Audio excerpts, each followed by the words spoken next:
Kepada yang terhormat Bapak Ibu sekalian,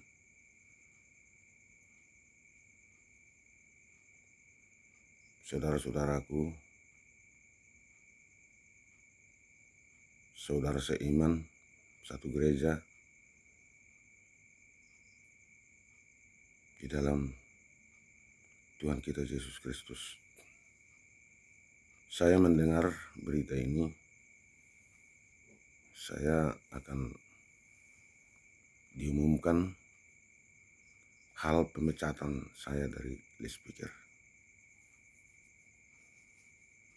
Yang paling saya hormati ialah Abang Pendeta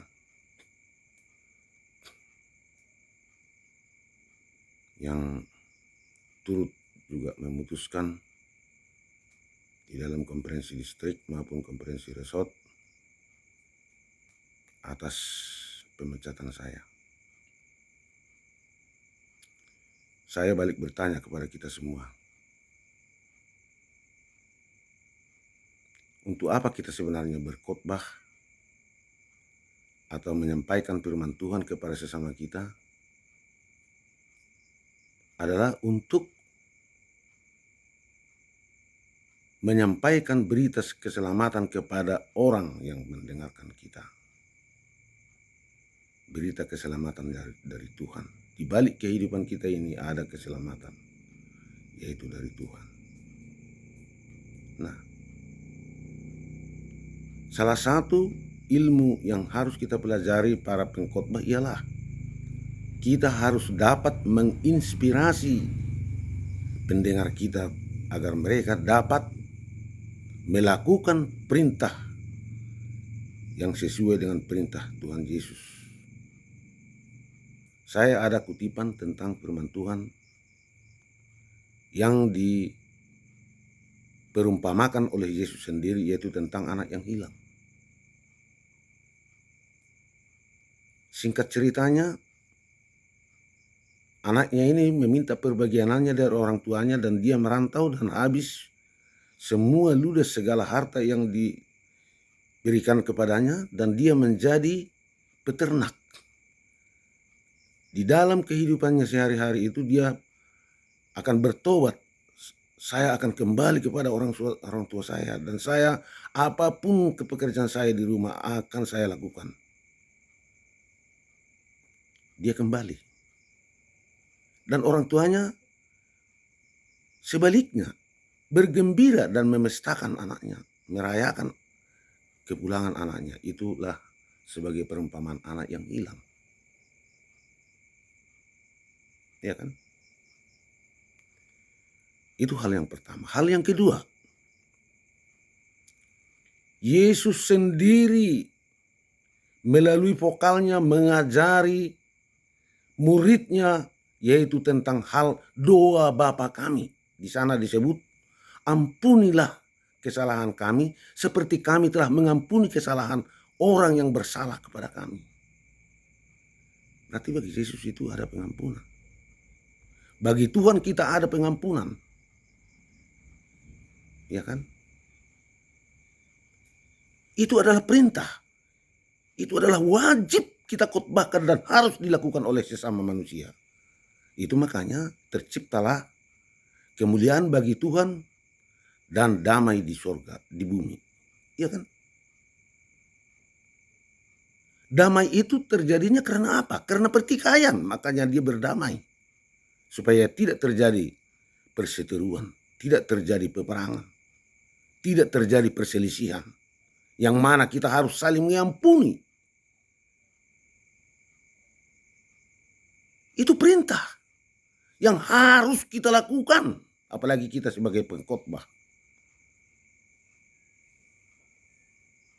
Harus, wajib itu.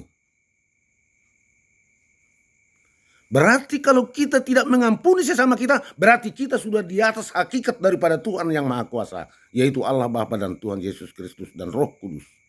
Kita sudah mengatasinya itu. Kalau tidak ada lagi pengampunan bagi manusia. Sementara kita berkhotbah supaya kita saling mengampuni. Tetapi di dalam kehidupan kita sehari-hari, mana ada pengampunan? Seolah-olah saya seperti seperti Muhammad Rizik kalian buat, yang melarikan diri dari Indonesia, lari ke negeri Arab selama 3 tahun, dan kembali ke Indonesia ditangkap dan dipenjarakan. Serupalah kehidupan saya kalian buat. Saya datang ke gereja untuk bertobat. Saya datang ke gereja untuk memuliakan Tuhan. Saya sudah menyesal di dalam kehidupan saya. Akan tetapi kalian hukum saya. Di mana muka saya ini kalian buat?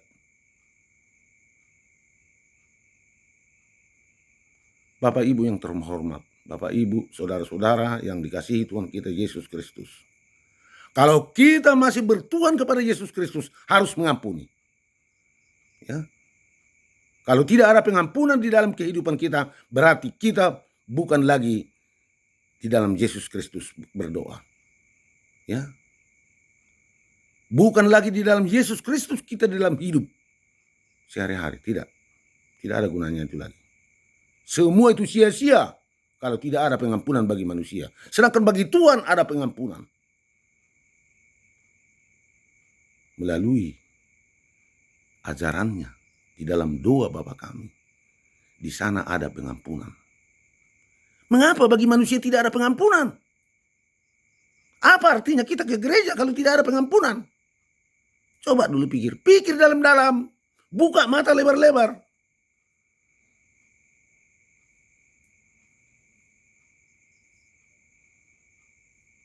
Kristen adalah pengikut Kristus.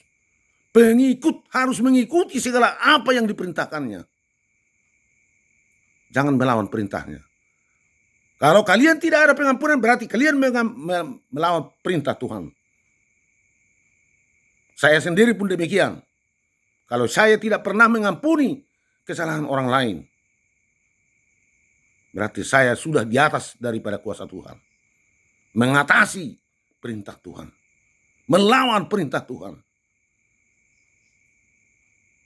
Itu makanya kita berkhotbah, jangan asal dikhotbahkan tapi tidak dilakukan di dalam kehidupan sehari-hari. Apa artinya itu?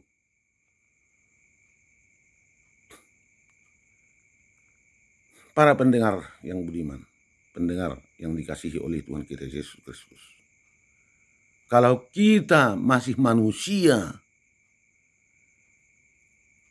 dan kita harus mengikuti jejak daripada firman Tuhan, perbuatan kalian para konsisten bukan lagi perbuatan yang sesuai dengan kasih dari Kristus Tuhan kita. Tidak ada pengampunan. Untuk apa kita ucapkan itu setiap minggu, setiap hari di dalam acara kebesaran gereja kita? Alea manamina di Banua Gijang. Saya Pinurbadia Magwarmu, saya Romah Razaunmu, saya Saud Malomoni Roham di Banu Tongosong na di Banua Gijang. Leo matuhami sedarion hangulua siapari. Sesama dosa nami, songop panesa nami di dosa yakadongan namar dosa Tuhami. Ampunilah kesalahan kami, bagaimana kami telah mengampuni kesalahan orang lain kepada kami. Kita wajib mengampuni kesalahan orang lain. Wajib. Tidak boleh tidak. Itu perintah. Harus kamu lakukan. Itu berdoa. Jadi kita ini seolah-olah kita lebih suci dari Tuhan. Kesalahan sedikit pecat.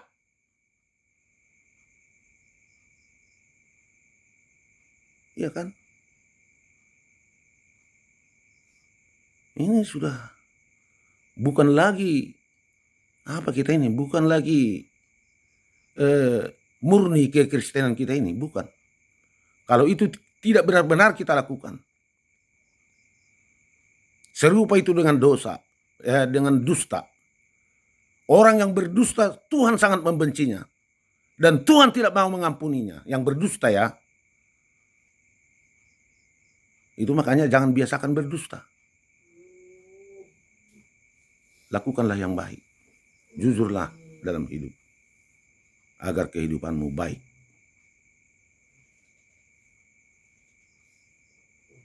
Mohon disebarkan ini Amang Pendeta. Agar supaya para pengkhotbah kita terbuka matanya lebar-lebar.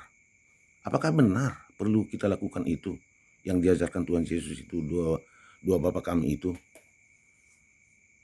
Dan dia membuat perumpamaan itu tentang anak yang hilang. Orang tuanya berpesta pora merayakan kepulangan anaknya. Ini kan kehidupan saya ini sebagai speaker kan kalian buat seperti Muhammad Rizik. Ya kan? Melarikan diri dari negara kita Indonesia kan. Setelah pulang dari Arab, penjarakan. Hukum. Begitulah kehadiran saya. Saya bertobat mau ke gereja. Lalu kalian pecat. Aduh, sakit juga. Sakit. Ainawan, ada seorang udah pegang punah diamu. Tangga dong. Ya sudahlah. Tinggal tang margarita biawe. Ay seorang bibuhik kubik kamu puang. Agu ya mang. Mate dua mate. Padahal saya di dalam perantuan saya bukan ada kelakuan saya yang bejat, tidak. Saya mencari duit, cari makan. Iban na masa ni pandemi do na pasari aku do. Pero saya mangap perang. Ono si pata mangido iba sa kuta. Asa dong pasimiak. Iya kan? Alipe. Terima kasih Tuhan. Tuhan masih memberikan kesehatan buat saya. Semoga kita semua pun demikian. Itu makanya saya mohon kepada Amang Pendeta supaya dipending dulu. Jangan diumumkan dulu hari ini. Karena sebab kalau diumumkan itu di manalah muka saya ini Amang. Amanglah dulu. Pikirkan Amanglah dulu. Apakah memang tidak ada lagi pengampunan? Bagaimana caranya supaya tidak ada pengampunan? Tolong uraikan dulu. Dalam hal apa sebenarnya?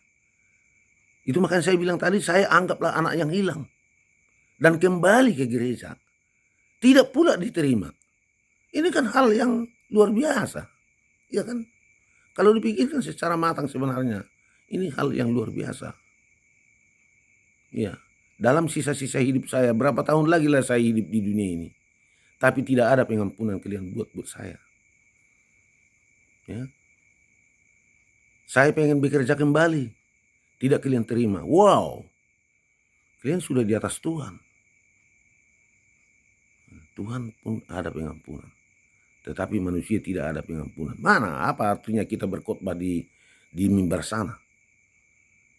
Kita khotbahi orang tapi sama kita tidak ada pengampunan. Apa gunanya kita berkhotbah di situ? Sia-sia semua itu. Materialistis semua itu. Gak ada gunanya. Ya. Pikirkan. Itu makanya kita berkhotbah harus sesuai dengan kelakuan kita.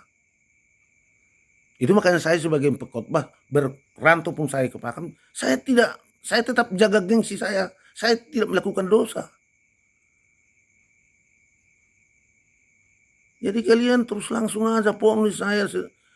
Bahkan saya sering ke gereja metodis yang ada di Pasar Nol. Tanya itu pendeta JW Napitupulu itu. Kalau saya tidak pernah ke gereja, pernah enggak ke gereja itu si Adil itu? Bilang, tanya dulu. Atau kalau ada nomor teleponnya, telepon kalian dulu. Bahkan memberikan ucapan syukur saya ke sana udah pernah. Jadi jangan terus diponis lah. Jangan kalian anggap yang paling suci di dunia ini. Jangan. Kita sama di mata Tuhan. Sama. Baik pendeta maupun bisop maupun jemaat maupun yang tidak pernah ke gereja. Sama di hadapan Tuhan. Bagaimana nanti sewaktu-waktu dia bertobat? Karena lain serupanya upahnya seperti yang diberita dikhotbahkan Tuhan Yesus itu. Ya. Yang datang jam 2, datang jam 3, upahnya sama 1 kupang, 1 sen, ataupun 1 rupiah, ataupun 1.000 rupiah. Sama. Dan bahkan ada yang cemburu kan. Jadi orang yang bertobat itu harus sabar kita menunggu. Itu. Jadi saya mau kembali bertobat. Dan saya sudah tua. Kalian pecat pula. Aduh. Mate doa mate. Coba kamu juga pertimbangan, Mbak. Jadi kalau bisa memang harus diumumkan sekarang. Ya itu terserah kalian lah. Kalau kalian lagi tidak menghargai sesama manusia, oke, apa boleh buatlah. Ya, selamat jalan lah. Selamat tinggal lah. Ya, Au anggo mate pe au itano posong ni pinang pula persoalan dia wi. Ya, kalau memang begini halnya saya tidak merindukan siapa-siapa lagi. Ya terserahlah. Saya serahkanlah sepenuhnya kepada Amang Pendeta. Semoga Tuhan memberkati. Amin.